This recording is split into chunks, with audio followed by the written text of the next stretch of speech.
You are watching a deep dive into the latest and most interesting AI news as of late 2025.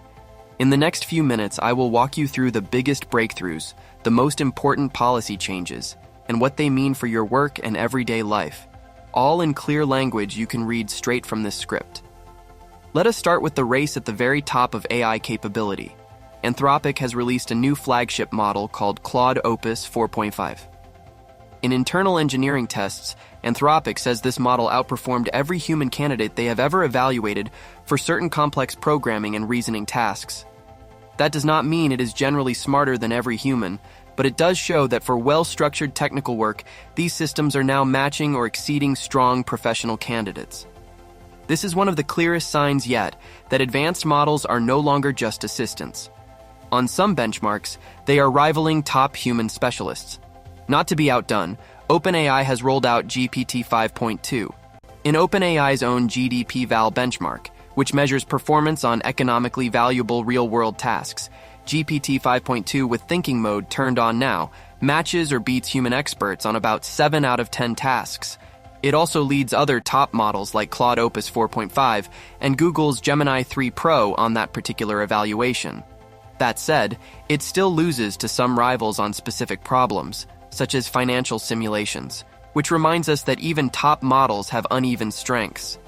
At the same time, tech press coverage has been skeptical. Some reviewers argue that version 5.2 arrived only weeks after 5.1 and question whether each new version is truly a breakthrough or more of an incremental upgrade wrapped in ambitious marketing. Others point out that the pricing and positioning are clearly aimed at automating a wide range of white-collar work, from coding and document review to spreadsheet modeling and slide preparation. Depending on your point of view, GPT 5.2 is either an incredibly powerful work accelerator or one of the strongest pushes yet toward large-scale job automation. Google is also pushing hard. Its Gemini 3 family now claims leadership on several reasoning and coding benchmarks. And independent AI analysts say that while OpenAI may hold a narrow overall lead, competition at the frontier has turned into a three-way race, with American labs and fast-moving Chinese teams like DeepSeek and Kimi closing the gap. The big picture is that there is no single permanent winner. Capability is converging at the top, and that tends to drive prices down and features up for everyone else. Under the hood of many of these frontier models, a key design pattern has taken over. It is called mixture of experts. Instead of one giant neural network that fires all its neurons for every token, mixture of experts models are made of many specialized subnetworks called experts. A smaller routing network decides which experts should handle each piece of text. Only those experts are activated.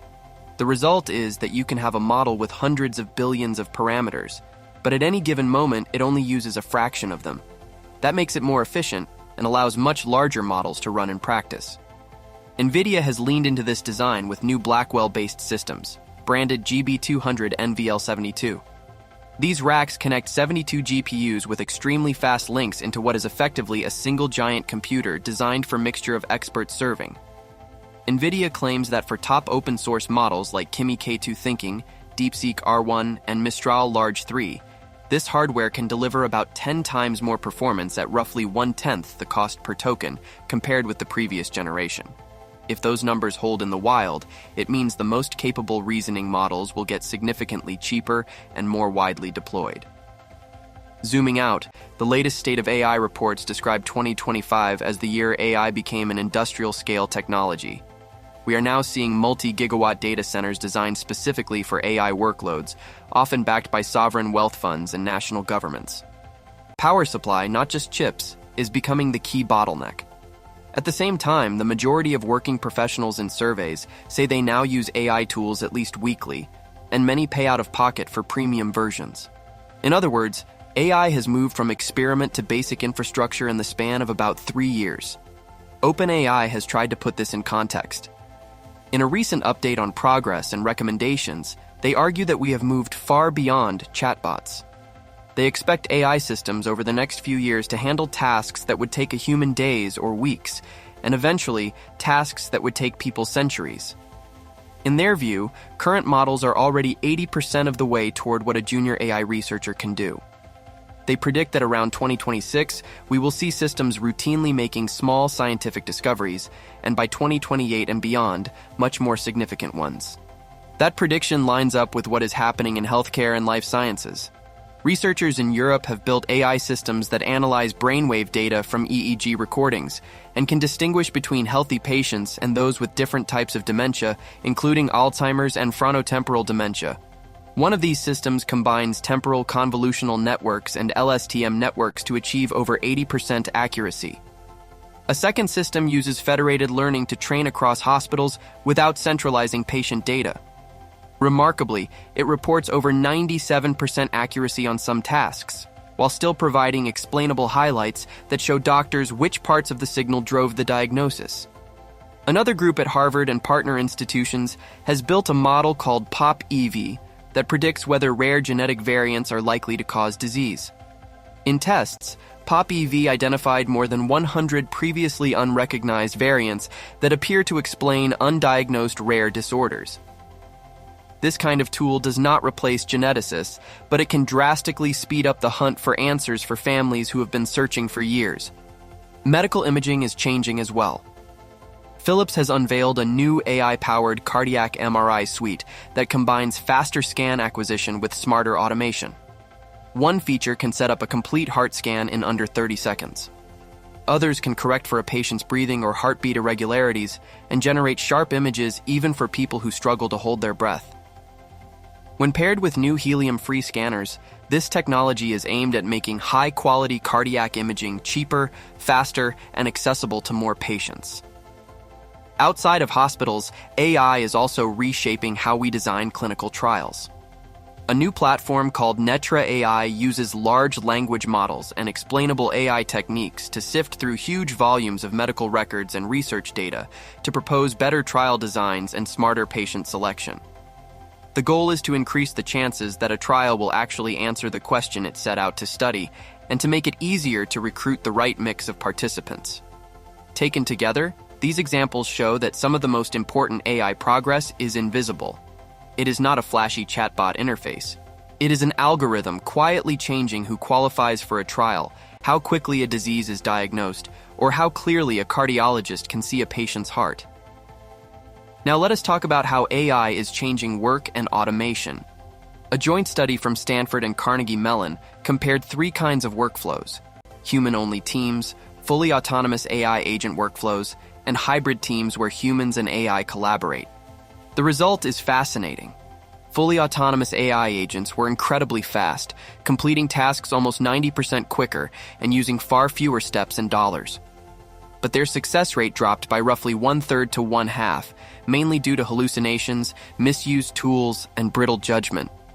The best results came from hybrid setups, where humans handled ambiguous or high judgment decisions, and AI agents did structured, programmable work. These hybrid teams outperformed both humans alone and agents alone, with nearly 70% better overall performance in the study.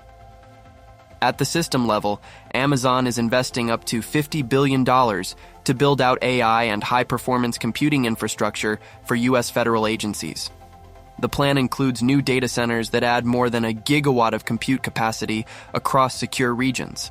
This will give government agencies access to the same scale of models and tools that tech companies use, for everything from cybersecurity and climate modeling to intelligence analysis.